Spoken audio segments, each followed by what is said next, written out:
کبھی کسی نے تمہارا دل اتنا دکھایا ہے کہ تم چاہتے ہوئے بھی کسی کو کچھ نہ بتا سکے؟ تم سب کے سامنے مسکراتے رہے مگر اندر ہی اندر ٹوٹتے رہے۔ رات کو جب سب سو گئے تو تم نے خاموشی سے آنسو بہائے اور دل میں صرف ایک سوال تھا، یا اللہ آخر میرے ساتھ ہی ایسا کیوں ہوا؟ یاد رکھو، تمہارا دل دکھانے والا شاید تمہاری تکلیف نہ سمجھ سکا ہو، لیکن اللہ تمہاری ایک ایک آہ سے واقف ہے۔ کبھی کبھی انسان کو کسی کے الفاظ نہیں بلکہ کسی کا رویہ اندر سے توڑ دیتا ہے۔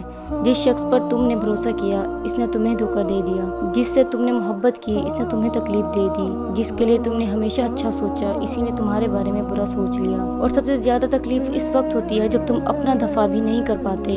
تم خاموش رہتے ہو، مسکراتے ہو اور لوگوں سے کہتے ہو میں ٹھیک ہوں، لیکن حقیقت یہ ہوتی ہے کہ تم اندر سے بالکل ٹھیک نہیں ہوتے۔ تم رات کے اندھیرے میں اپنے رب کے سامنے بیٹھتے ہو اور آنکھوں سے آنسو بہاتے ہوئے صرف اتنا کہتے ہو، یا اللہ تو سب جانتا ہے۔ ہاں، اللہ سب جانتا ہے۔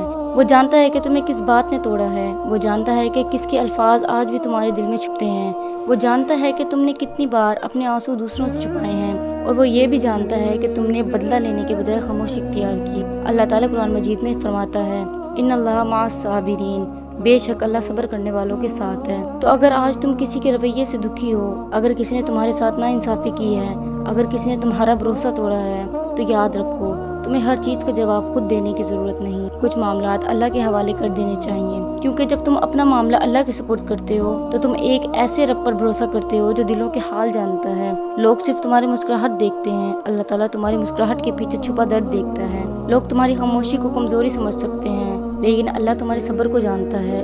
لوگ تمہیں بھول سکتے ہیں لیکن اللہ تمہیں کبھی نہیں بھولتا۔ اس لیے اپنے دل کو یہ بات سمجھا دو، جو ہوا اللہ نے دیکھا، جو تم نے سہا اللہ نے دیکھا، جو آنسو تم نے بہائے اللہ نے دیکھے، اور جو تمہارے دل میں ہے اللہ اسے بھی جانتا ہے۔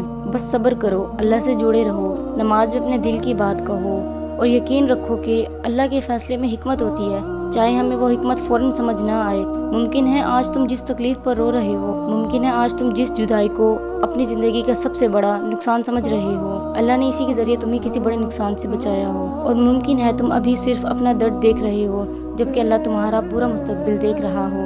اس لیے دل چھوٹا مت کرو، اگر تمہارا دل دکھی ہے تو اللہ کے سامنے رو لو، اگر تمہیں کسی نے توڑا ہے تو اللہ سے بات کرو، اگر تمہیں کسی نے چھوڑ دیا ہے تو اپنے رب کو مضبوطی سے تھام لو، کیونکہ انسان چھوڑ سکتا ہے لیکن اللہ نہیں چھوڑتا۔ اور یاد رکھو، تمہارا دل جس نے دکھایا ہے اس سے زیادہ اہم یہ ہے کہ تم اپنے ٹوٹے ہوئے دل کو اللہ کے قریب لے آؤ۔ ایک دن تم پیچھے مڑ کر دیکھو گے اور شاید تمہاری آنکھوں میں آنسو ہوں گے، لیکن اس بار درد کے نہیں شکر کے آنسو ہوں گے، اور تم کہو گے، یا اللہ اس وقت مجھے سمجھ نہیں آیا تھا لیکن آج سمجھ گیا ہوں، تو مجھے توڑ نہیں رہا تھا، تو مجھے اپنے قریب کر رہا تھا۔ ویڈیو تمہارے دل کو چھو گئی ہو تو اسے لائک ضرور کرنا، اور ایسی ہی اسلامی یاد دہانیوں کے لیے چینل کو سبسکرائب کر لو۔ شکریہ۔